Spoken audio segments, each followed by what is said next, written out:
Nolan Wells' phone was found in a truck and it wasn't on the boat initially at all. This is crazy, man.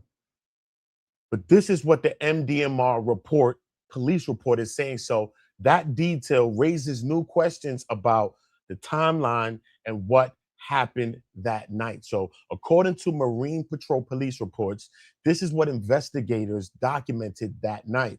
So let's go through the details. Let's break down the police report so we can see it for ourselves. Salute to everybody. Welcome back to On Go. I'm Uda. If you're new here, make sure you subscribe to the channel and hit that like button for me. Share the video if you can. Hype the videos. That helps us get out into the algorithm. But one thing you must do, hit that notification bell so you're notified when we're dropping new content, all right? So let's get on go.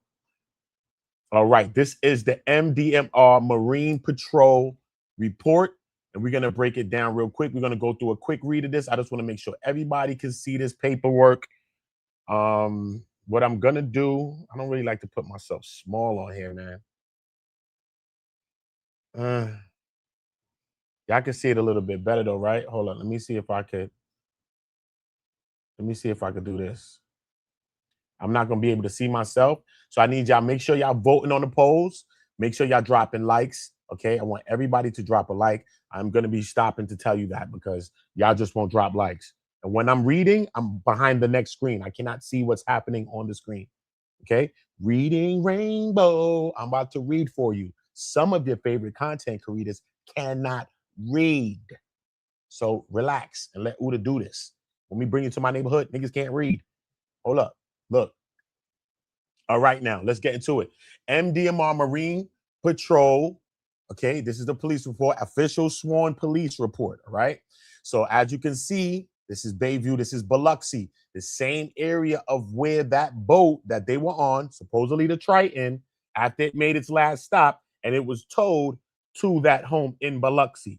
Same area. Okay, so let's just note that and check mark that. All right, cool. Missing persons report. They got the related CAD, the numbers, assistant of the agency. The location is on the northwest tip of Horn Island, Ocean Springs, Mississippi. The primary officer is Shay Smith. All right. They got the telephone when reported 7:05. The next following day, 7:05, 2026 at 10:05. The time of the occurrence, 7:05, the same time. So they got both at the same time. Okay. Involved entities: Edmonston, Bart Joseph Edmonston. Okay.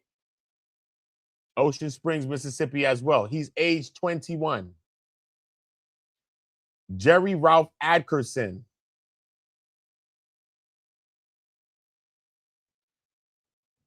What? So what, Bart made the report? Why is this only two names, just him and Jerry? Maybe they gotta have other people's names here, right? Am I just bugging? All right, let's figure it out. Okay, this is the vehicle involved. This is a boat. The make of it is a Tidecraft Inc. It's a 2020 boat. Black. Okay. Let's go through this slowly so we can see what's going on. Okay, we got the Triton boat, which was from the year 2000, the actual boat. The model is unknown, but the color is white. Okay. Involved property. What's this? A Garmin, quantity, one. Okay. GPS evidence, ADM file containing waypoints. Okay. GPS, this is the type, carrier. Evidence, one ADM file with waypoints, routes, and tracks. Okay. They don't show the property value of that. Okay. Still the primary officer, still Shay Smith. Okay. I saw this name before, William Freeman. That was the name that was on this report right here. Let me show you. I had this report right here. Remember when they said that he was drunk? Boom. I know I've seen that name. See, Will Freeman right there on the bottom there. See what I'm saying? He works for the MDMR, which is the Mississippi Department of Marine Resources, right? Okay, cool. So we know that If you've been under a rock, we just want to make sure that we got all the information out there, right, y'all? All right, cool. Let's get into the reading. We got a lot to read. On Saturday, July 4th, 2026, at 23:49 hours, Mississippi Department of Marine Resources, the MDMR, Lieutenant Patrick Caron was advised by dispatch of a caller reporting a missing male, Nolan Wells, on Horn Island. The caller told the dispatcher her 18-year-old son rode to Horn Island on a vessel with friends, last seen around 1500 hours. His phone was in his friend's truck. His phone was in his friend's truck. You know how we saying the phone was on the boat? They flew off with the boat. Now they saying that this report is saying that his phone was in his friend's truck. That part just really stumped me. I'm like, wait a minute. Some people were saying the phone was at the house. Remember, they went to get the phone from one of their houses. We understand that. But the phone was in a truck? So what that mean? So they trying to say he left his phone in the truck the whole time and didn't bring his phone to Horn Island? Think about this. How's his phone in the truck and Nolan's on the island? It's either Nolan brought his phone on the boat to the island and it was left on the boat while he was there, allegedly, when he stayed. But how the phone was in the truck then? And if that was the case, why did they tell Officer Race Batum Tatum that? Why didn't tell Officer Tatum that? Nah, bro, his phone was in the truck the whole time, bro. He left that shit back at the truck, back on the shore, bro, at the dock. He done played himself. We went all the way to the beach, and that's the reason why he has no pictures and no snaps. Why didn't he say that? That's very suspect to me. Anyway, let's continue reading. We got a lot to read. And all of the friends said that they had returned from the island. Based on information provided at the time, Caron asked dispatch to forward the reporting party, Christine Wells Wansley, to Jackson County Sheriff's Office, the JCSO, to make an official missing persons report. Shortly thereafter, dispatch advised the reporting party was calling JCSO and the United States Coast Guard had been notified. At approximately 01:38 hours, on July 5th, 2026, Caron spoke with Ocean Springs Police Department regarding the complaint and advised the JCSO would be taking lead on the case. Caron also spoke with the JCSO Lieutenant Odom, the shift supervisor, who said that they had taken the initial report. He said that his deputies had spoke with several friends that traveled to the island on the vessel with Nolan, and that when they left, he was in the company of an unknown female, that being Katie, and that he chose to unknown female? Wait a minute. What you mean? Y'all don't know who Katie is now. How is it an unknown female? Yo, bro, this is weird. This is weird. People know who Katie is. Let's stop the bullshit, bro. Anyway, let's get to this, bro. Especially if they go to the same school and all that. What type of lies is this, bro? Remember, Bart is 21 years old, so he's older than them. Bro, what are we talking about here? It's crazy. Anyway, unknown female, and that he chose to remain at the island. Based on that information provided, Odom did not have reason to believe that there were any water-related exigencies and emergencies, and he believed that the most likely scenario was Nolan rode in on another vessel but did not have his phone in his possession to make contact with family. No further action was taken by Caron or his shift the morning of July 5th, 2026. At approximately 1800 hours on the evening of July 5th, 2026, Caron reported to the command posted established by JCSO at Lake Mars Pier and assisted with efforts to include sending a MDMR patrol vessel and crew to the northwest tip of Horn Island to conduct sonar surveys of the area. The sonar surveys were inconclusive and terminated due to adverse weather conditions. Okay, same thing on the top, just making sure everything's the same. Supervisors changed here. Michael Strickland is the supervisor here. Remember, it was William Freeman on the bottom here. So that's the only thing that I see so far that has changed. The date is the same. Okay, cool. So we can move forward. All right. Non-criminal report as well. We just making note of that too as well. Let's keep that in mind. All right. Okay. On July 5th, 2026, at approximately 9 a.m., the MDMR Lieutenant Colonel Jex requested drone assistance from the MDMR Captain Freeman, Will Freeman, as part of the search and rescue for Nolan Wells at Horn Island. MDMR Lieutenant Matt Kasevich, Matt Kasevich, transported Freeman by vessel to Horn Island at approximately 10 a.m. Freeman attempted 3 launches with no success. A software issue was identified and unable to be repaired in the field. At approximately 10:30 a.m., Freeman requested Senior Master Sergeant Shay Smith report for duty with additional drones. Freeman and Kasevich picked up Smith and transported him to Horn Island at approximately 12:40 p.m. Smith launched the first drone flight.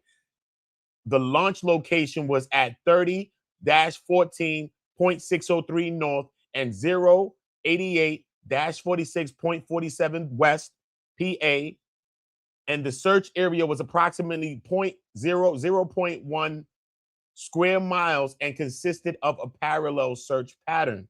The second flight launched at 1:22 p.m. from 30-14-454 north and from 088-45.966 WPA. This search area was approximately 0.1 square miles and consisted of a parallel search pattern as well. The second flight ended abruptly due to a battery separation from the drone. The excessive heat caused the lithium-ion batteries to swell. Further flight attempts were canceled due to excessive heat. Nolan Wells was not located during either flight. The C image, they're going to say C image MP2, whatever the images are. Hopefully they have the image in the file of the UAS flights for representation of the flight areas in relation to the last known anchor position of the Atkinson vessel. Okay. I want to know why was Bart's name there? Why was Bart's name there? That's something that we need to pay attention to, because I don't see anybody else. And I think the first person on the top's name was Atkinson, if I'm not mistaken. This person's name was up there too, remember? I think of Jerry Atkinson. Why only Bart Edmonston and his name is there? We got to get into that. It's kind of funny there. On July 8th, 2026, at approximately 13:41 hours, Jackson County Captain Kristen Johnson requested a GPS file download assistance from MDMR Captain Freeman as part of the search and rescue for Nolan Wells at Horn Island. Officer Shay M. Smith was assigned to download data contained on the vessel M1-1295-CB and MI-4088-BU on July 8, 2026 at approximately 16:09 hours. MDMR Officer Shay M. Smith meet with Bart Edmonston, thank you, here we go, located at blank Ocean Springs, MS, they blanked out his address, whatever. Edmonston provided Smith with a driver's license and a boat registration card. Edmonston signed a permission to search form and escorted Smith down to the pier. The vessel MI-1295CB was in a boat lift on the north side of the residence. The vessel contained a pair of Garmin GPS MAP chart plotters and a wired for sonar, waypoint, and the chart sharing syncing. Smith inserted a 32-gigabyte card into the unit and followed to prompts to copy data to the memory card. A single ADM file was downloaded and labeled as MI-1295CB.ADM, which is the file. Pyron located at blank Biloxi, Mississippi. Atkinson provided Smith with a driver's license and a vessel registration. Atkinson signed a permission. So Jerry was one of the friends? Okay. Seems that way. Signed the permissions to search form.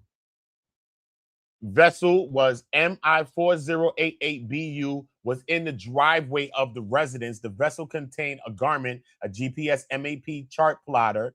Smith inserted a 32-gigabyte card into the unit and followed two prompts to copy data to a memory card. A single ADM file was downloaded and labeled MI4088BU.ADM period.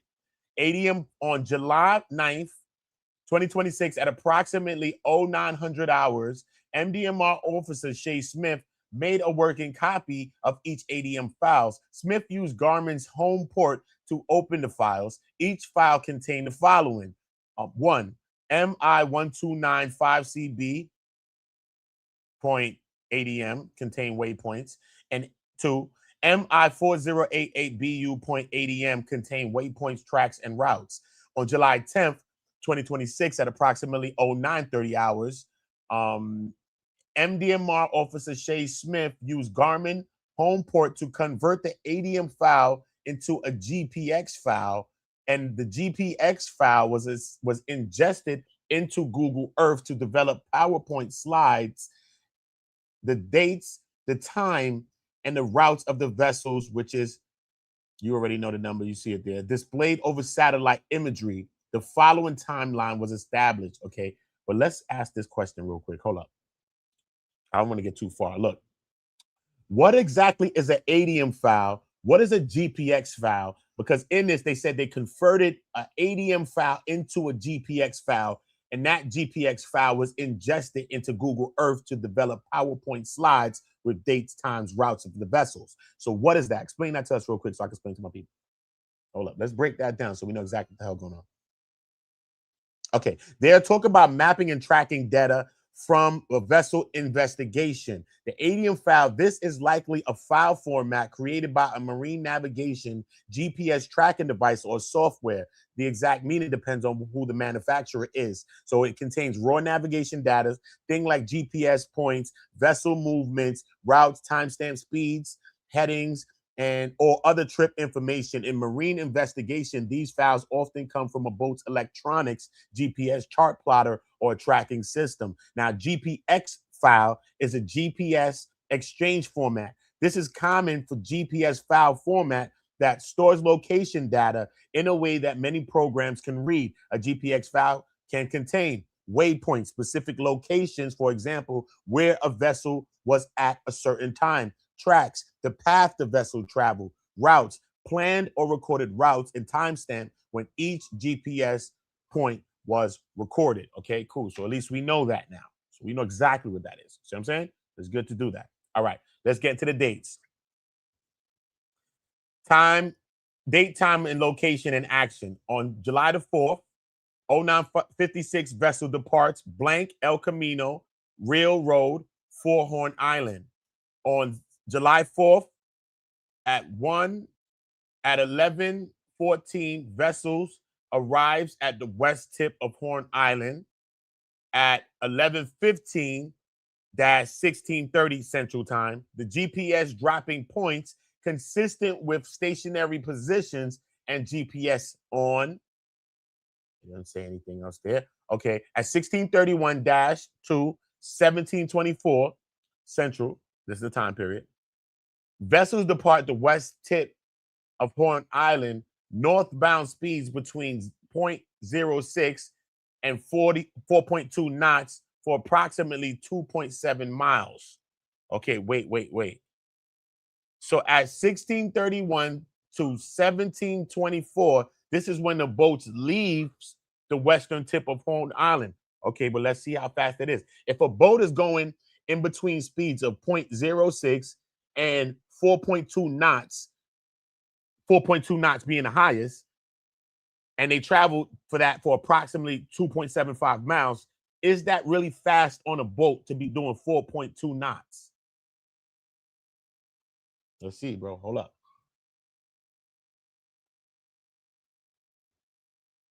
Okay, now that's it. They said 1 knot, 1 nautical per mile is about 1.15 miles per hour on land. That's nothing. 4.2 knots is equal to about 4.8 miles per hour. So they basically was cruising. All right, cool. At 17:25, vessels regains normal operations and speeds of 30 to 35 knots. At 17:44, vessel arrives at blank El Camino Road, real road, the road that it got when they went to head there. The vessel departs El Camino Railroad headed to east in Fort Bayou, and then the vessel returns to blank El Camino Railroad.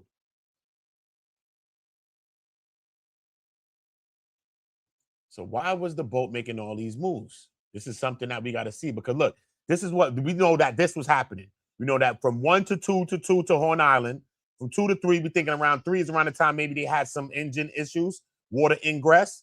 So now to 4, then that it goes to Fort Bayou, then it goes down to another dock, which is at 6. Then from 6, it goes to Fort Bayou boat launch, and then from there it goes to a home that's in Biloxi at 8. Okay, so let's just keep that in mind. So when we're looking at that, we've seen that that boat is making some movements, even though this boat was supposed to have been taking on water, and people sounded like they was very hype and crazy right before all of this. You know what I mean? So I don't understand how this boat is still making fresh moves like this. Anyway, let's get back to the work. All right, cool. Make sure everybody's hitting that like button for me, man. Hit that like button for me. I'm reading right here for you. Okay? Some people put AI to read for you. Weirdest shit I ever seen in my life. Hit the like button. Hit the polls, please, because I'm going to change the polls shortly, and I'm just trying to gauge how we feeling about certain things. I'm going to ask y'all another question shortly, all right? Cool, let's move on. Okay, now, remember what I just showed you on that image, on that infographic about the moves that the boat was making. So this is this going on. All right. At 1836, the vessel departs El Camino Railroad, heads southwest to St. Martin Bayou, and then turns southeast to Biloxi Bay Bridge, then back north, Fort Bayou boat launch. Why is it moving all around like this? The vessel, at 1919, the vessel arrives at Fort Bayou boat launch. At 1947, the vessel was trailered to blank Cardinal Lane. At 1959, the last data point record that was on July 4th at 1959. On the 5th now, at 0932, it was powered back on. At 0951, this is on the 5th. At 0951, powered on, the vessel moved 52 feet. At 0953, it's still powered on. At 1027, it's still powered on. At 1650, the MDMR Officer Strickland powered on GPS, photos of screen, and search coordinates. At 1810, powered on. At 1713, MDMR Officer Smith powered on GPS, permissions to search the vehicles. One ADM file was downloaded. Remember, they put it in there to download the navigation, the routes, the chart plotter, all of those different things, right? Cool, because now we understand what ADM in the GPX file is. The GPX file is actually the GPS data location, right? Okay. They said I hope they show us these files, because they said for us to understand, we got to see file MI4088BU GPS extraction summary for PDF format. Hopefully we have that in here as well. Okay. What changes here? Strickland Michael is still supervisor. Shay Smith is still the primary officer. No non-criminal report is still here. Time, the number, everything is still the same. All right. Okay, but let me see. Let me note that time is 10:50 on this one, so just in case it changes. All right. On July 8th, 2026, at approximately 13:41 hours, the Jackson County Captain Kristen Johnson requested a GPS file download assistance from MDMR Captain Freeman as part of the search and rescue for Nolan Wells at Horn Island. Officer Shay M. Smith was assigned to download data contained on a vessel MI-1295-CB and MI-4088-BU. On July 8th, 2026, at approximately 16:09 hours, MDMR Officer Shay Smith meet with Bart Edmonston Jr., located at blank Ocean Springs, Mississippi. Edmonston provided Smith with a driver's license, boat registration card.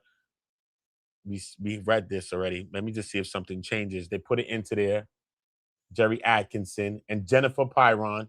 Okay, this is the two people that they met. We read this earlier. All right. Inserted a 32 gigabyte, and they downloaded the memory card. A single ADM file was located and downloaded, right? We did that. So on July, because we just read that. So that's just a copy of what we read just now. Okay, we just read that already. So we don't have to read that again. On July 9th, 2026, at approximately 0900 hours, MDMR Officer Shay Smith made a working copy of each of the ADM files. Smith used a Garmin home port to open the files. Each file contained the following. Let's see what that is. Garmin home port. Hold on. So we understand what the hell's going on. Meaning. Okay. Okay, a Garmin, if you're seeing Garmin home port in Marine Report, it usually refers to a Garmin home port, which is a software program made by Garmin for working with Marine GPS data. In simple terms, a Garmin home port equals a computer program used to view or manage and analyze data from a Garmin Marine GPS chart plotter, which goes through the GPS tracks, the waypoints, where the boat traveled, the saved locations of where you stop, that's the waypoints, the routes, the timestamps, and navigation information. So we understand that, okay? Let's move on. Okay, we got, remember the first one, MI1295CB contain waypoints. MI4088BU contain waypoints, tracks, and routes, okay? So we understand what we're reading clearly. We all, okay? We on the damn Marine team right now. You know what I'm saying? Uda got you on the Marine team, homie. Okay, on July 10th, 2026, at approximately 09:30 hours, MDMR officer Shay Smith used that Garmin home port to convert the ADM file into a GPX file, which is a GPS data file, was ingested into Google Earth to develop the PowerPoint slide with dates, times, routes of the vessels displayed over satellite imagery, and the following timeline was established. Is this the same thing? Are they going to tell us again? Yep, the speed of 4.2 knots, right? We just read this. El Camino Road.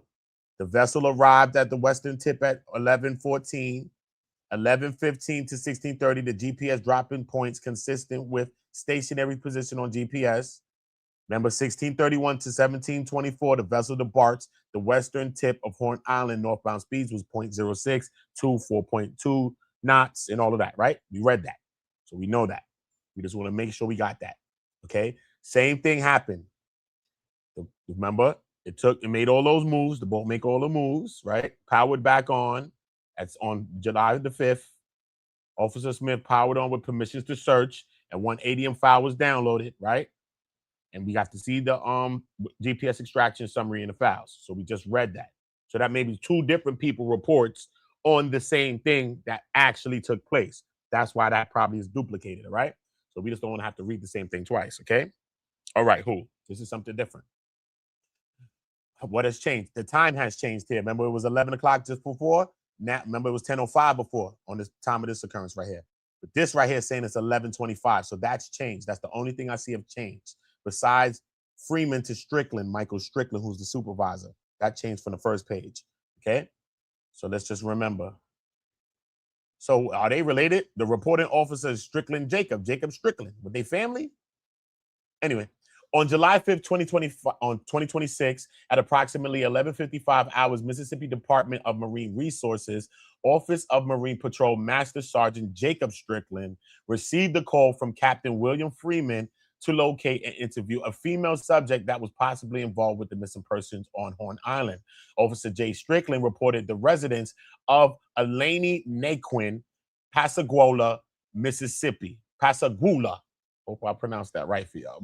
I'm butchering that thing up. I don't know. All right. Who initially reported to be on Horn Island with a group of people associated with Nolan Wells. When interviewed, Naquin stated that she had already spoken with Jackson County Sheriff's Department investigators and stated that she was not on Horn Island, but in fact on a Petit Bois. That might be Bois. We Frenching now. We Frenching. Petit Bois Island with the different group of friends. Now, Naquin stated that she knew Wells, but had not seen or spoken to him in over a year. Officer Strickland followed up on some other possible names associated with Wells that may have seen him at Horn Island that day. Jacob Woods of Ocean Springs, Mississippi, was not at home. When Strickland checked his residence, Officer Strickland reported to the residence of Drew Johnson, Ocean Springs, and no contact was made. At approximately 16:30 hours, Officer Strickland contacted Wyatt Pyron's mother, Jennifer Pyron, who stated that Wyatt had already spoken to Jackson County Sheriff Department investigators earlier in the day, but would cooperate in any way that they were needed. Officer Strickland was given verbal consent to view the Garmin, the GPS on Pyron's vessel. Officer Strickland observed the track lines showing Pyron's vessel location on Horn Island to narrow down the search area for Wells. Now, the GPS displayed that the vessel was located near the western tip of Horn Island for the date of July 4th, 2026, and it gives you the actual location. Officer Strickland was notified that Jackson County Sheriff Department was taking the lead on the missing person investigation. MDMR officers would be in a supporting role for the remainder of this investigation. Everything the same. Time has changed to 12:58. On Sunday, July the 5th, 2026, at approximately 0800 hours, Lieutenant Colonel Bryce Jex and Captain Jack Ewing with the Mississippi Department of Marine Resources launched patrol vessels Admiral Dewey at Biloxi Small Craft Harbor. Officers aboard the Admiral Dewey traveled to the northwestern tip of Horn Island in a search of a reported missing person on the island. It was reported that an 18-year-old black male, Nolan Wells, did not return home from Horn Island the evening prior, and with other people aboard that vessel. Wells' last known reported location was the northwest tip of the island. Upon approach of the island in the channel, a vessel signaled intent to speak with officers Jex and Ewing. Aboard the vessel was Wells' former high school coach, later identified as Les George, and Wells' parents, later identified as Christine and Elmore Wansley. Officer Jex and Ewing introduced themselves and exchanged phone contact information with George to stay in touch during the search. George explained that they and other private citizens had been on the island on the northwest tip looking for Wells. Jex and Ewing started an initial search of the southwestern shoreline and dunes to rule out any possibilities. Wells ended up there overnight. Now, the search of the southwestern side produced no results. Jex and Ewing began to search by vessel the water surrounding the northwestern tip, looking for any signs of Wells. At approximately 0900 hours, Jex called the MDMR captain, Will Freeman, captain, over investigations for drone search capabilities to respond to the island to assist. Observe search efforts in the area where National Park Service, multiple Jackson County vessels, Biloxi Fire Service vessels, a Civil Air Patrol plane, and a Jackson County helicopter. Multiple privately owned vessels and their crew assisted in searching for Wells also. Approximately at 12:30 hours, the Admiral Dewey, which was a boat, with Jex and Ewing, returned to the mainland to refuel. Captain Freeman of the MDMR, Lieutenant Kasovich, and investigator Shay M. Smith, they didn't say it, but M. Smith, patrol vessel number 8822, stayed near the northwestern tip of the island and continued to run drone searches for Wells while they went back to refuel up. Okay, the assistant officers, we have Jack Ewing Jr., William Freeman Jr., Bryce Jex, Matthew Kasovich, Jack Husley, and Andrew McNair. These are the officers that were assisting with the search. Okay, let's see what this is. On the 5th, 10:05, a call was created. At 10:05, the original CAD is the file, what we're watching, what we're reading right now. This file, this paperwork. 10:13, per MP9, if, I don't know if IF, probably I'm just gonna say IF, Biloxi, if Biloxi Fire, a fire assistance that ended up coming to help them too, would take assist. 10:14, Charity at BPD asking if they could help as well. At 10:18, Keith of Harrison County, 2 beach patrol units and 1 marine patrol. Keith's units are on the way at 10:34. At 10:49, MP3 advising that Biloxi Fire is at their location. MP3 advising that they can launch at any time. At 10:53, Biloxi Fire radio check. At MP4, speaking with PR-210 in regards of the helicopter that was en route, because they just spoke of that. It was multiple things. Now, they give the location, which they're starting the first drone start, which is at 12:40 p.m. At 13:22, this was the second location for the second drone. At 13:52, MP3 is of the drone with drone flights headed back in. So the drone's coming back in at 13:52. At 14:19, MP21 and 107 equals at the chimney stacks of Horn Island. Must be a certain area on Horn Island called the chimney stacks, right? I don't know if it's on the southwest tip, if it's on the northern tips. I don't know if it's by the dunes. I don't know. But we can figure that out. We can figure that out. Where is the chimney stacks located on Horn Island as in comparison to northern west tip or the southern west tip where they was all searching for Nolan Wells? Where are the chimney stacks located? Cool. Let me just see what's that about. So we could get our bearings and know where the hell we at. Okay, the chimney stacks on Horn Island are on the western side of Horn Island, closer to the west end, southwestern area of the island, not up near the far northern tip. Okay, cool. To picture it, Horn Island is a long and narrow, running roughly east to west. The northwest tip is the very end of the island point towards the northwest. The southwest tip is the lower western end facing the Gulf side. And the historic chimney part remains are associated with the old Army quarantine station area on the island's western portion, okay? So it's good for us to notice that and look that up, feel me? Okay, 1446, a call closed. 1739, call closed. 1026, call has been briefly reopened to allow an assignment change. MP16 is being assigned a case number for this call and will be primary. At 10:30, the call closes. Okay, we got the call logs. The dispatcher, they don't say how the call was received. What time is this? 23:45. Primary officer clear without a report, and they don't have a name yet. This is the port check, S22 port check at 9:08 on the west end of Horn Island. At 10:05, assistance with another agency on the northwestern tip of the island. Sherry McGolan received the telephone call. At 13:23, knock and talk. What's knock and talk? This is the situation, knock and talk. Location is 3009 Artemis Avenue. Clear without a report. They don't know the actual officer, but the dispatcher was Debbie Griffin at that time. What is knock and talk? What is on this paperwork? What does knock and talk mean? Why is it saying situation is called knock and talk? What does that mean? What is they referencing? Hold up, let's see that because they state that twice.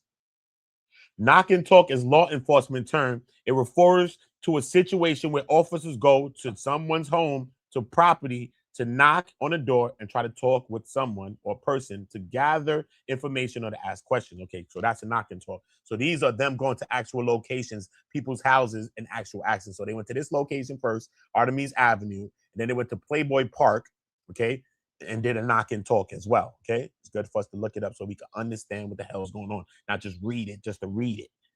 Because I've been on Reading Rainbow, you know what I'm saying? All right, cool. The same thing? Is this saying the same thing? Is the time changing? Time changing. No. Assistant with another agency on Horn Island Pass. At 14:47 is another knock and talk at Hastings Lane. At 15:09, there was another knock and talk at Denny Avenue, Singing River Hospital. Maybe Singing River Hospital? That is a hospice. Most likely hospital, right?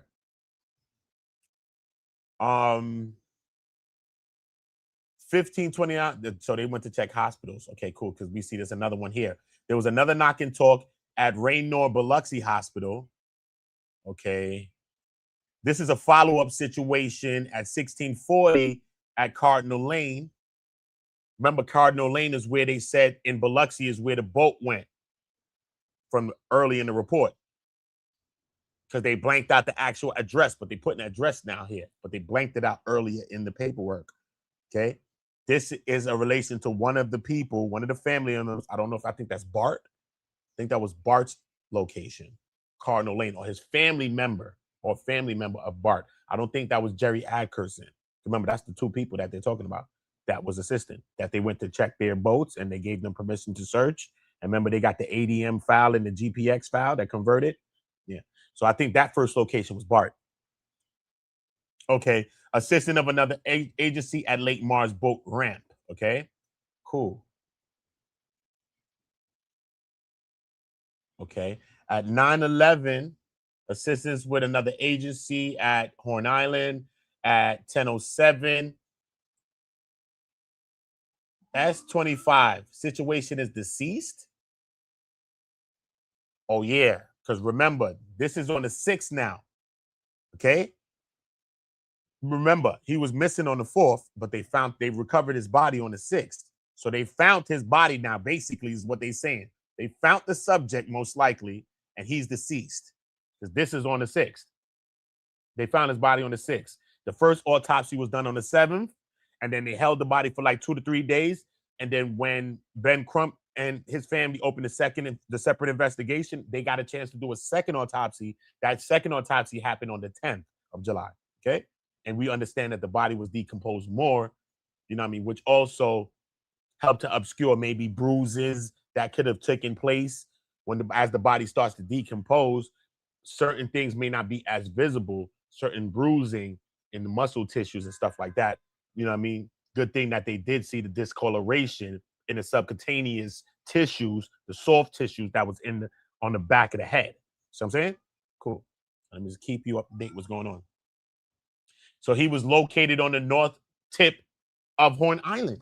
So he was in the same spot where they were searching heavily. He was there whole time. Was he there the whole time? Or did somebody spin back, drop him off? I don't know what's going on, bro. Allegedly, bro.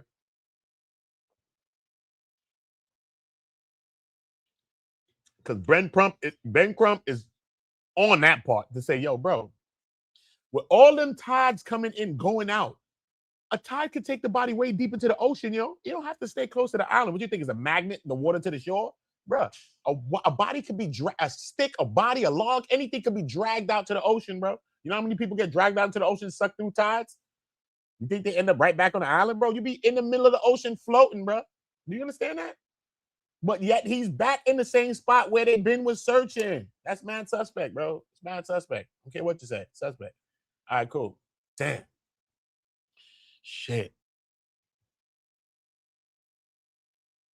Damn. Whew. Hold up, man. We got some more work to go. We got some more paperwork to look at, too.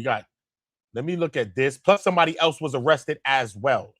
I might could give you that, too. Hold up. Let me read this, though. I want to read this.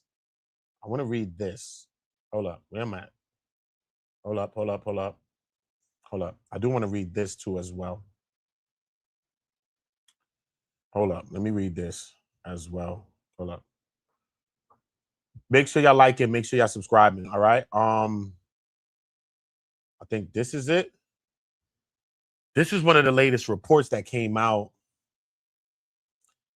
It's talking about the search and everything of Nolan Wells. Let me see if they got any new details. They said new details revealed about the start of the search for Nolan Wells as worried parents and coach went looking for answers. Let me just make sure you can see it good. Yeah, you can.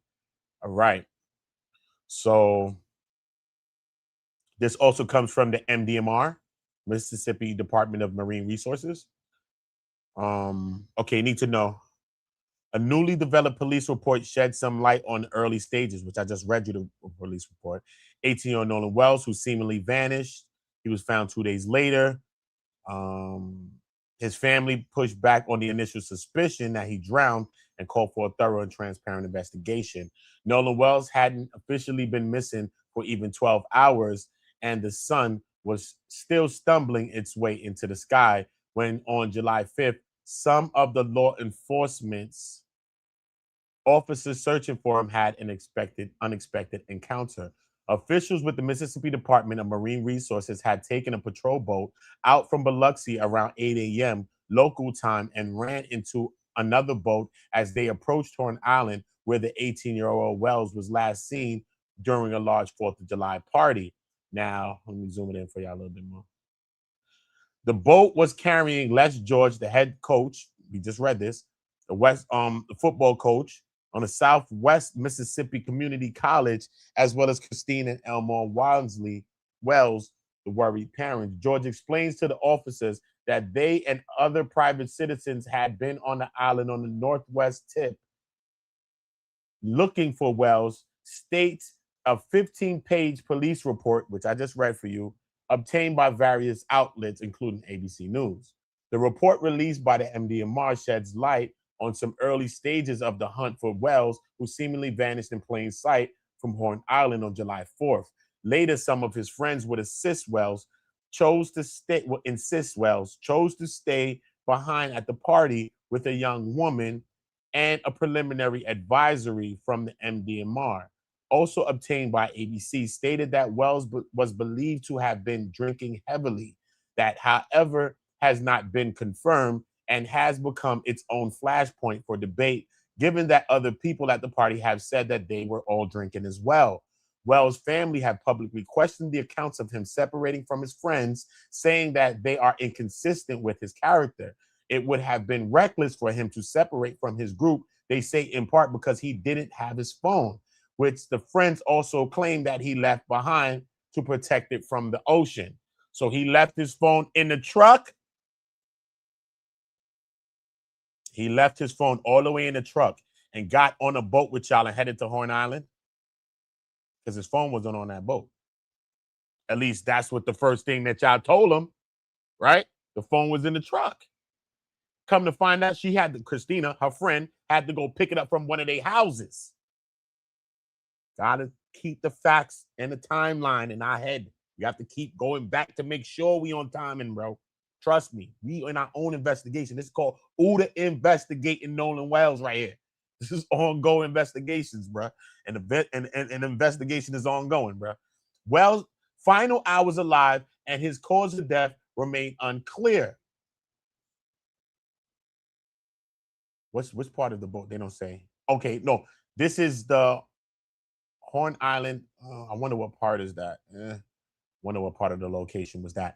But we know it's not the tip, right? Cool, pause.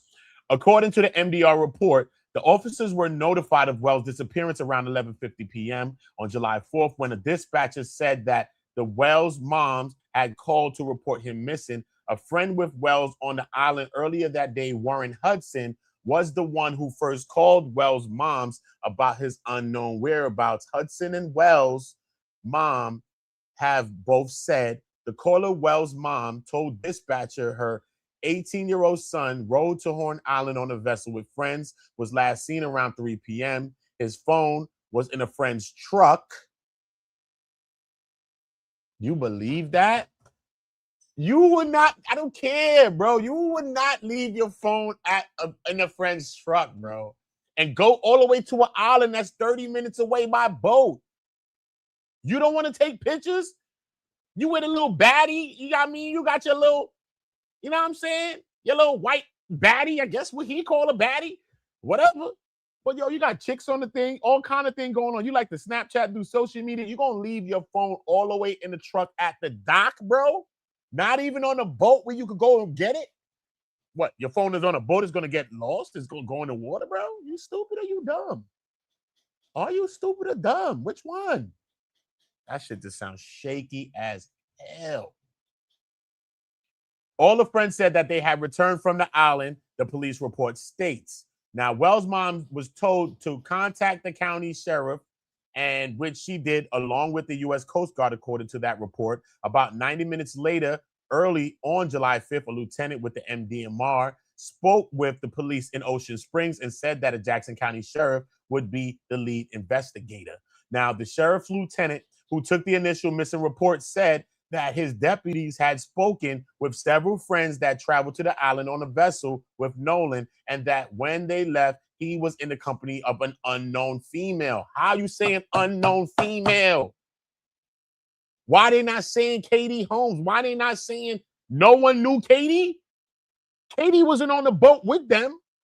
He met Katie at the beach. So nobody knows Katie. Katie's an unknown female. Are you serious?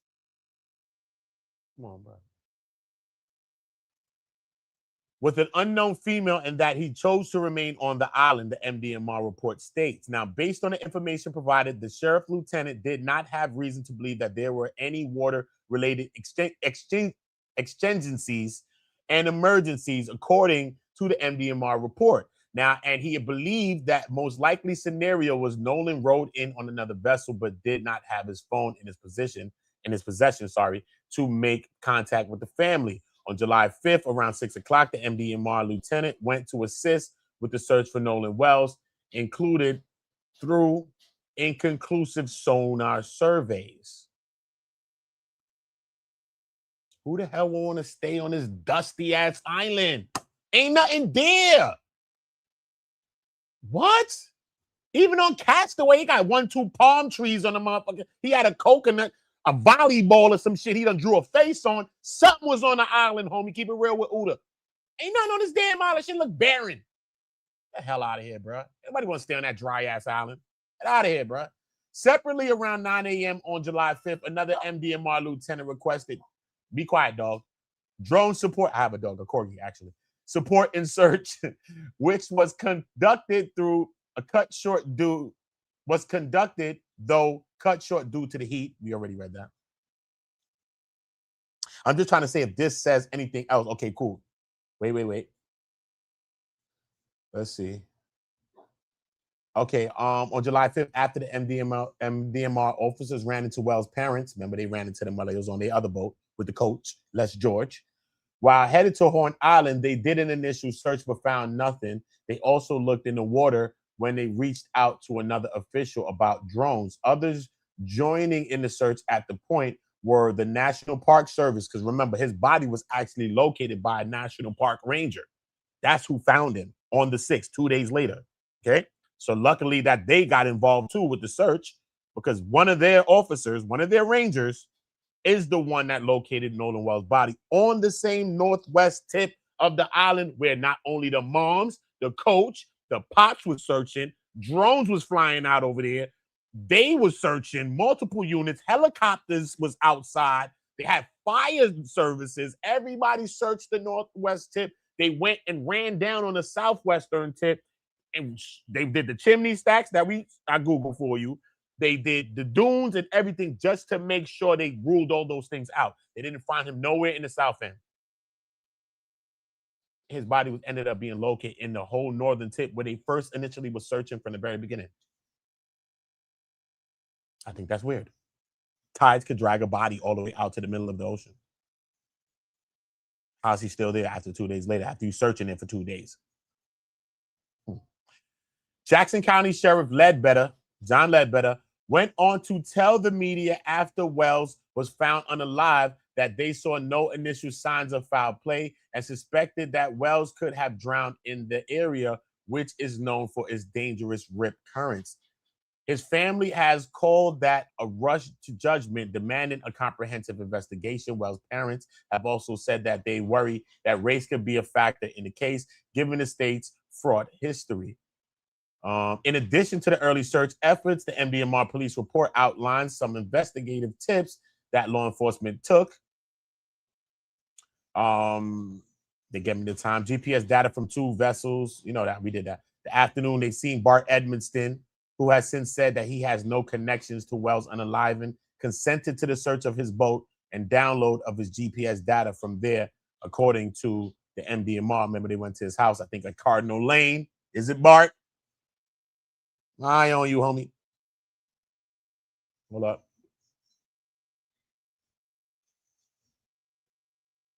On July 5th around noon, MDMR officials got a call to locate and interview a female suspect. That's Nequin. That's the person named Nequin, last name. Then they said that they was at a Petit Bois Island. They was at another place with some other friends. Is that this person, right? They said that who's been on the island, but she was on another island and hadn't seen or talked to him in over a year. Remember, we just read that, so we know. All right, cool.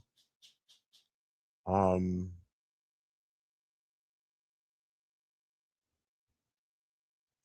but the crazy thing, remember, they was going to knock on doors. Mad people couldn't be contacted or reached. Few people wasn't no answers on the doors. Few people, there was no calls. There was no answers. Few people, remember, they said that they was looking for people. They went out to go knock, do what it's called, a knock and talk. And they wasn't even getting some people, bro. So that was pretty weird too to me. That sticks out in my brain. So I'm glad I keep reading all of the information and not just listening to videos. Okay. Last week, the family's attorney, Ben Crump, released the preliminary findings of an independent autopsy. Crump said that the autopsy found that Wells' cause and manner of unaliving to be undetermined pending further investigation. We also know that the neck structures, as well as the lung, was not a part of the second autopsy. Again, Nolan disappeared on the 4th. His body was recovered on the northwestern tip by a national park ranger. On the 7th, the following days, the state, Mississippi, conducts the first autopsy of Nolan Wells. Okay. Ben Crump and his firm and everybody in the family start out their own investigation. They want to do their own autopsy, a second autopsy, but they have to wait 3 days from the 7th. They get the body on the 10th and conduct their autopsy on the body from there. All right. We understand that when they received the body on the 10th, there were no neck structures and no lung. Why would there be no neck structures and no lung? If you're trying to determine if a person drowned or was choked or asphyxiated, you would need the neck structures to see if they're compromised. You would need the lung to see if it's water in the airway, water in the lung. How are you going to determine if somebody drowned, bro? And at the time, they said no toxicology was performed. But I look at my last video with the toxicology. I did a video on it. So I was kind of breaking it down with Google and ChatGPT with AI and all type of shit, trying to figure it out. And they were saying that just because they said that it wasn't performed, that don't mean that they didn't take the samples. They could be waiting for that, though. But we know that on the actual autopsy report, the second autopsy report by Ben Crump, they said the toxicology wasn't performed. So I don't understand how Officer Race Batum Tatum is over here saying that Nolan was on cocaine. What's wrong with him? Slow down, sir. Slow down, sir. You're killing him. Like, what's going on, bro? Chill out. How are you gonna say that man was on a sniff, right? Because if he was on a sniff, everybody else was on a sniff. If he was on a drink, everybody else was on a goddamn drink. He was out there partying, having fun. But without a toxicology report, how are you standing on that? And why you even wanted them to bring that out? Because I think he was one of the people that reported that he was on drugs. Think about that. Weird. Weird as hell. RP to Nolan Wells, man. Weird as hell. This shit is all weird, bro. This shit weird as hell to me, bro. Weird as hell. All right, cool. Let's get to this, though. Let me see if I can read y'all one more thing real quick. Let's just get it on record real quick. All right, cool. This is going to be a third person has been arrested. Again, a third person, a man from Illinois, has been arrested in connection with threats and got a federal charge. Okay, so let's see if we can just read this real quick for y'all, break it down for y'all real quick. All right, cool. Let me see how we looking. Y'all can see it clear, right? Y'all can see it clean. It's cool. All right. Where's the file? Here. All right, cool. Let's get into it. Everybody, make sure you're slapping that like button. If you haven't, hit the vote on the polls, hit the like button, share if you can, all of those things, okay? You want to support the channel, Super Chat, Cash App, Uda on Go, PayPal, Uda on Go, all of those things are great too. But make sure you're liking, make sure you're sharing, make sure you're subscribing, make sure you're putting the notification bells on all so that you get in the updates, okay? I'm taking my time reading Rainbow. Some people just play videos for you because they can't read. Let me bring you to my neighborhood. Niggas can't read. So trust me. Respect my readings. Respect my readings. You know what I mean? Sure. Anyway, so an Illinois man is the latest person to face federal charges of threatening to injure or unalive a witness and their families in connection with the investigation into the unaliving of Nolan Xavier Wells, according to the records filed in the case. Edward James Porter of Berwyn, Illinois, is charged in a federal court criminal complaint with transmitting a threatening communication in interstate commerce to unalive or injure two witnesses in an ongoing state investigation into the unaliving of the 18-year-old student athlete, Nolan Wells. Porter also tracked to a second address, that one in nearby Maywood, Illinois. The two cities are within 5-mile radius of each other, according to by Homeland Security Investigations Special Agent Christopher Clark. Porter made threats to two witnesses through phone calls and text messages Friday. Which witnesses? The complaint alleges that Porter told one witness that he was going to come unalive the witness and their family and claimed that he had their home address. He also allegedly sent the witness a text message containing the address. Porter is also accused of calling the second witness and threatening to unalive and injure that person. According to the complaint, he threatened to unalive the witness, cut up the body, crazy, and stuffed the remains into a suitcase. Investigators subpoenaed records from Boost Mobile. Y'all keep threatening people, keep hating, and keep harassing people, bro. And anybody could do this. You threatening a regular person, and just look, get a lawyer and subpoena YouTube, subpoena Boost, subpoena wherever the phone number coming from, subpoena, get the IP address. Your ass is on a case. You facing up to 5 years for some federal threats, up to $250,000 fine, up to 3 years post-supervised release, and a $100 assessment fee. Yeah, I already read what the other people got. But I read what the other people got. I got all of this in my head. It's over. I don't have to read this. I'm going to show you right now. I'm going to show you. Look. Identify the phone number and the IP address allegedly used to make the calls and to send the text messages. Before Porter's arrest, a Sacramento, California man, a one Alfredo, what's his name? Alfredo Vasquez Dumars, and then a woman as well was arrested in Cincinnati. She got caught up. The police had her number. Her number was listed on file in the precinct over there. She done probably been arrested for a petty crime, and they had her number when they tapped it in. They said they located that woman was foolish. Anyway, the women were arrested in separate federal cases, accusing them of threatening to injure or to unalive people connected to the Nolan Wells investigation. All right, cool. So let's just bring this up. This is the actual indictment, 6-page document, okay? So we're going to get into this. Edwin James Porter, the United States of America. That's the biggest gang. You think you blood, you think you Crip? That's the biggest gang, homie. When you're going up against that gang, better go ask some Italians. They'll tell you about it. Look, in the complaint, in this case, the state the following is true to the best of my knowledge and belief that on or about the dates of July 31st, 2026, in the county of Jackson, in the Southern District of Mississippi, Southern Division, the defendant violated. This is the code.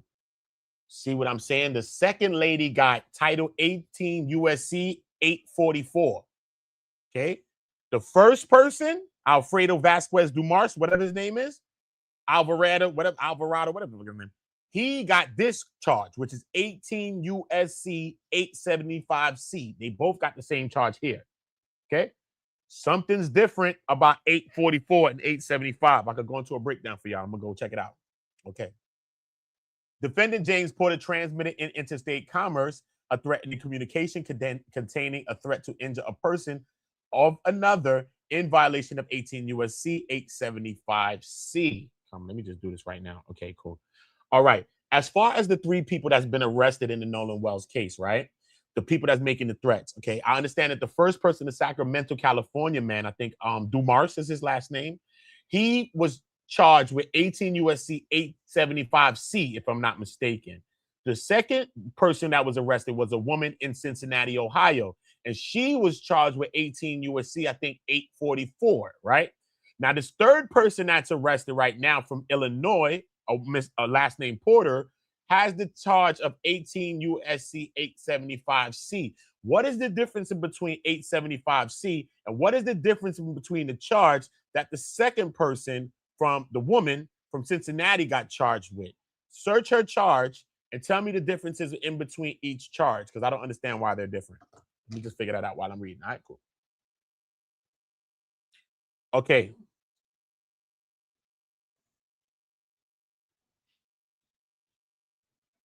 Oh, okay. I felt it was because of that. It's the boom threats. I was thinking it's because of the boom threats, okay? So they say 18 USC 875C is a federal statute for transmitting threats to kidnap or to injure another person through interstate communications such as text messages, social media, email, or phone calls. Prosecutors use this charge when someone allegedly sends a threat of violence against another person. This is the charge that you have identified from the Sacramento man and the Illinois man. But now 18 USC 844E, that's the charge, right?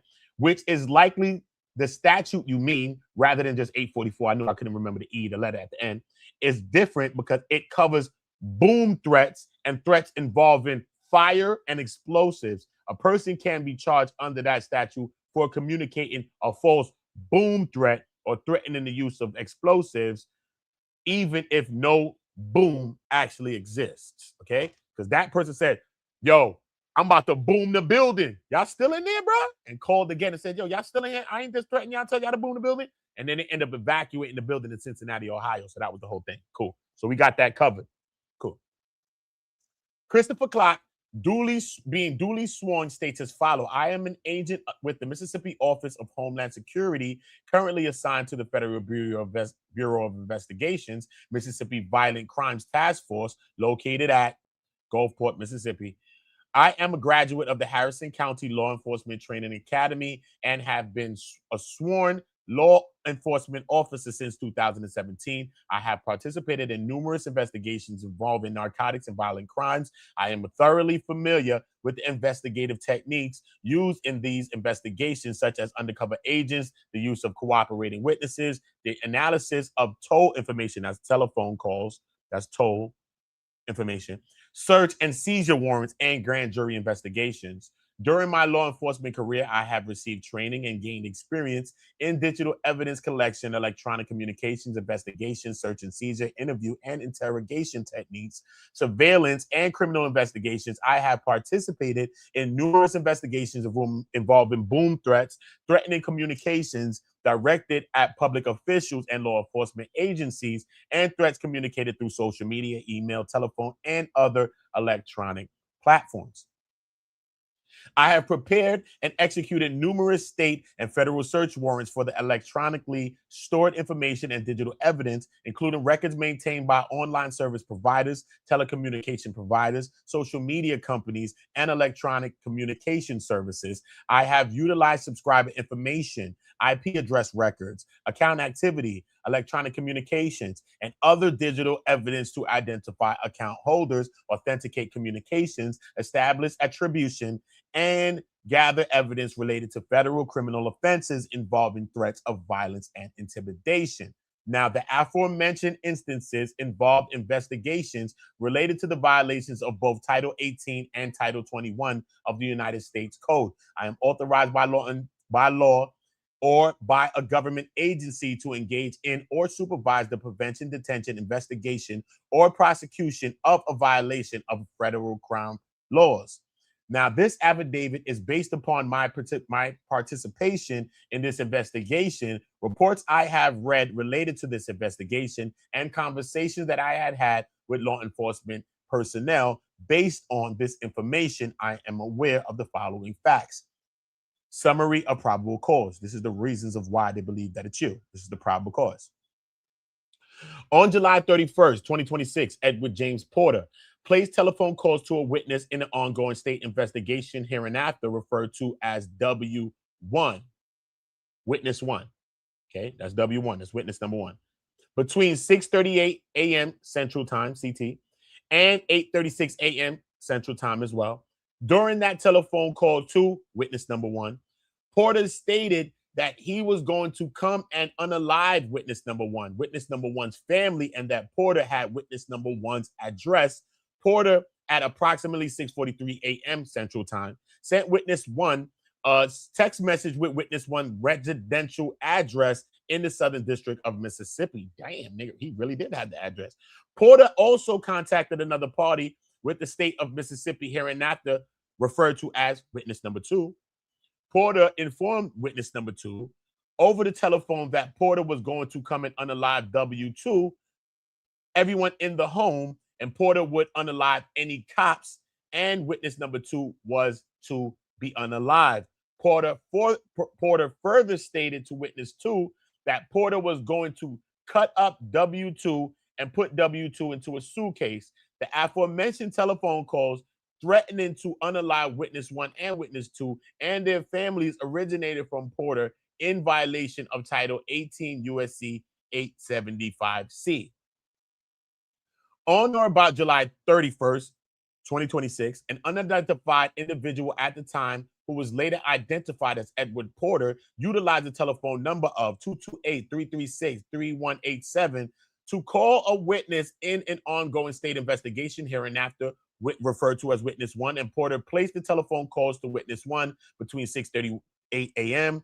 and 8:36 a.m. Central Time. During the aforementioned telephone call, Witness 1, Porter stated that he was going to come and unalive Witness 1 and Witness 1's family, and that Porter had Witness 1's address. Porter, at approximately 6:43 a.m., sent Witness 1 a text message with Witness 1 residential address in the Southern District of Mississippi. At that time, Witness 1 telephonically contacted another party within the state of Mississippi, hereinafter known as Witness number 2, with threats as well to Witness number 2. On or about July 31st, 2026, at approximately 6:53 a.m. Central Time, Porter then, at approximately 8:28 Central Time, called Witness 2 back, utilizing the telephone number ending with 3187.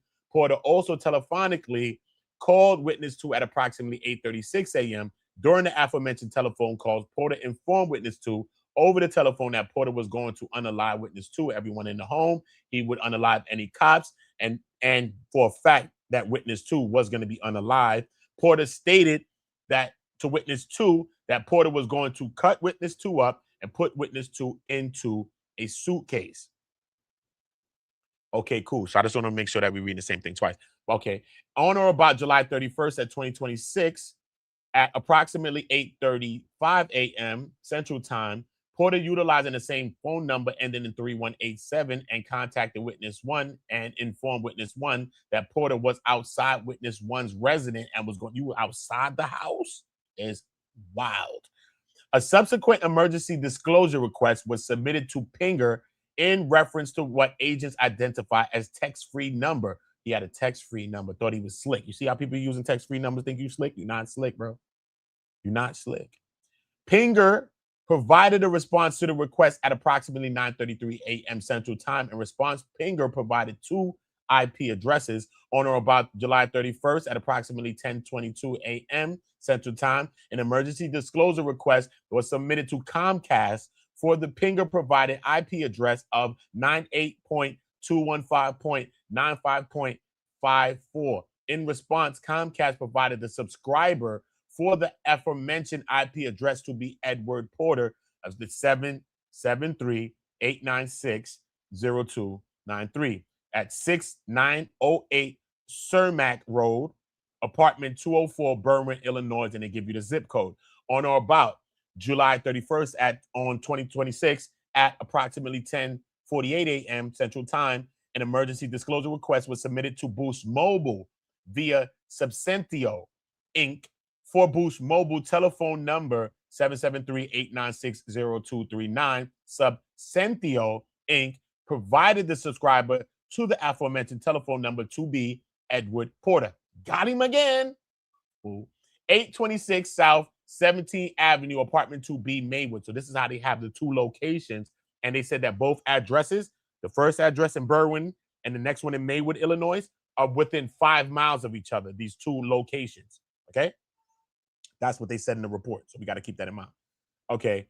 Maywood. Okay. And further advised the Pinger IP address to be 35.39.96.117 was associated with Boost Mobile. However, Subcentio Inc. does not keep IP logs. On or about July 31st, 2026, Apple Inc. returned information requested via 2703D order pertaining to push token provided by Pinger in the aforementioned Pinger emergency disclosure request. Apple identified the push token associated with the Pinger account to be tied to the subscriber, Edward Porter, with the verified telephone number of 773-896-0239 39 on the Apple iPhone 13. You need to step up your game, homie. 13? I ain't gonna hold you. I use my little one to take some pictures. I gotta think like a 12 to take pictures too. It's all right. Agents identified the Pinger account, which was utilized to place the aforementioned telephone calls, was created on or about July 31st, 2026 at approximately 6:30 a.m. Central Time. Analysis of the cellular device cell site history at the time of the Pinger account creation places the device in the area of Porter's residence, which is 6908 Cermak Road of Berwyn, Illinois. And they give you the zip code. Based on the foregoing, your affiant believes that probable cause exists showing that Edward James Porter violated Title 18 USC 875. The affiant is the actual officer, the FBI agent that's talking about and swearly on it. He's the affiant. He's the person that's stating all this to be facts. And the investigation, at first he goes through everything that makes him a professional, and then he gets into what happened here and why he believes that this is facts, and that's what's going on there. That's what you're seeing in that whole paperwork. Okay, cool. Just making sure you know what the hell going on. All right, cool. Let me break this down. Hold up. Chill. Cool. Let me just make sure I ain't skipping on. All right, cool. Okay, we understand that the first person threatened Judge Ashley Cole, who was Warren's stepmother, and her family associated with the case, her minor children, but that person was arrested for sexual offenses against minors and kids. He was arrested in 2019. He was released in 2023, and they got nothing better to do but come threaten other people's minor children. And he can only receive up to 5 years. All three of these people. Maximum sentence of up to 5 years, maximum fine of up to $250,000, maximum post-supervised release. After you get out of jail, you get supervised, parole, probation, got to pee in a cup, mental health assessments, whatever it is, only up to 3 years, and a $100 assessment fee is tacked onto it as well. Okay, I know the first person as well. They wish they could give him more time because you over here was doing weird things, seducing minors and all types of things like that, and you still out here bothering minors. You ain't supposed to have nothing to do with nothing named minor. You on the registry, Megan's Law. He's on the registry. The first person that threatened the judge, Warren's stepmother. Nasty work, bro. Regardless of what's happening, bro, protect the children, bro. You don't need to be out here violating children, bro. I don't care what nobody says, bro. I don't care. Cole's stepson, Warren Hudson, was among the group of friends who spent 4th of July with Wells before he disappeared. In addition, Bart Edmiston Jr., a friend of Wells, received what his attorney name is Attorney Latino, and he works for the Mississippi Tribune, is credible, unaliving threats to harm him and his family. Okay, so he said that he's suing. He came out with a lawsuit to say he's suing content creators, and soon, maybe this week or so, they're going to name the first content creator that they're going to be suing. We can only think it's going to be a big content creator, but his attorney officer, his attorney Latino, I don't know if he's Latino, but his last name is literally Latino. His attorney Latino says that no matter if they're small or big content creators, doesn't matter. Even if you put allegedly on the video, even if you say you heard it from somebody else and it was rumor, they're going to be seeking some kind of justice towards you too as well. And they also stated that this is not about money. We understand that Bart comes from money. His pops is a doctor. His people's is, they come from money. It's like surgeon type shit. So they come from money. He's supposed to be going to the league. I think he's supposed to be going to the NFL as a punter, Bart Edmiston. And he's 21 years old. That's the difference in age of the 18-year-olds and him. He's a 21-year-old. Okay, cool. Edmiston is planning to pursue a defamation lawsuit over false accusations made against him since his name appeared in the Mississippi Department of Marine Resources report after authorities downloaded GPS data from his boat. Edmiston, who is 21, like I told you, helped tow the boat Wells traveled to the island on after the malfunction in bilge pump prompted a call to the sea tow, and the friends ended calling off the help from the sea tow, according to the company. Why did they call it off? And I showed you all the moves the boat made. The sea tow would have brought them to one location. That boat was going one place, bang. But with Bart towing it, it launched, went back, docked, launched, back, went to a place, and then went over land to Biloxi. Why it did all of that? Okay, why did it do all of that? Let me know. Do you know? Just to make sure we all clear. That's all the moves that the boat made. Just to be clear. Did they break their own damn bills pub, try to get up out of there fast? Y'all rewind that and so you can see what the hell's going on with the bilge pump. Okay, cool.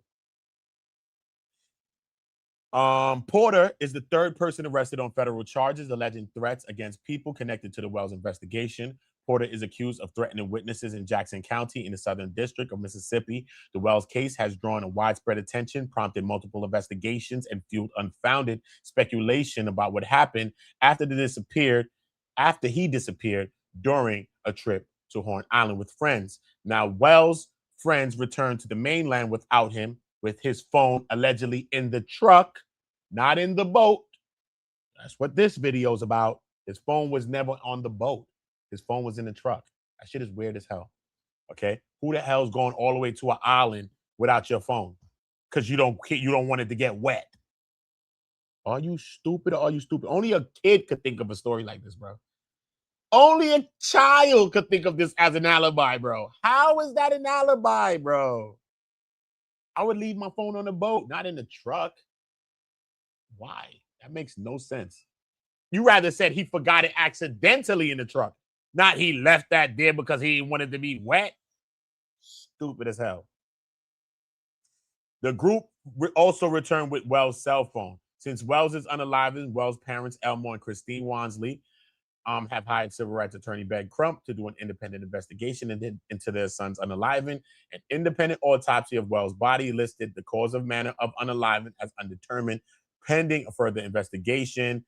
However, Crump said the independent forensic pathologist who performed the autopsy could not rule out foul play. And that's one of the centers of my poll is, do you think that this was foul play, or was there any foul play involved with the unaliving of Nolan Wells?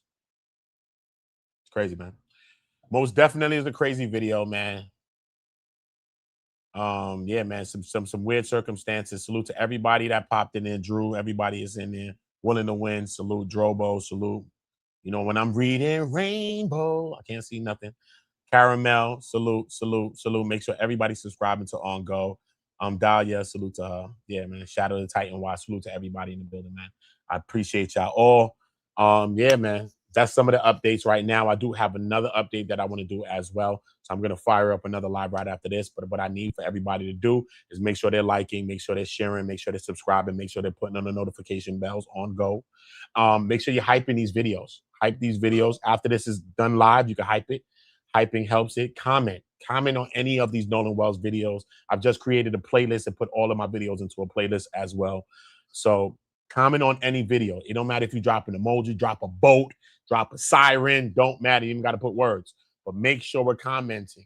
Commenting also helps push us back out into the algorithm. I don't really be live that much. But as I continue to do these lives, it's going to bring me back to where the channel was before. Okay? So as long as the right people are getting the information and people are getting timed in, that's all that matters to me the most. All right? Views and all that. That's cool. Hopefully the viewers are people that really want to seek some justice and really want a transparent investigation and just really want to know what happened to Nolan Wells. Feel me? So hopefully that's you that's watching this video. You know what I mean? Because I see a lot of people getting threats and hate. I even got some hate too, but it's all right, bro. We staying steadfast on the course of figuring out what happened to Nolan Wells, because God forbid we want them to do it to any of somebody that you know what I mean? Just for us to be out here. And shout out to everybody that's keeping Nolan Wells' name alive and keeping the investigators on their toes, because that's what we got to do out here, man. So salute to everybody. You already know the vibe. Make sure y'all doing all those things, like, subscribe, share, notification bells, hype the videos, do all the things that you can do to help Uda get back into the algorithms. Salute to y'all, man. I'll be back with another one in a minute. Uda. Always on go. All my niggas from the Uda. All my niggas turn shooters.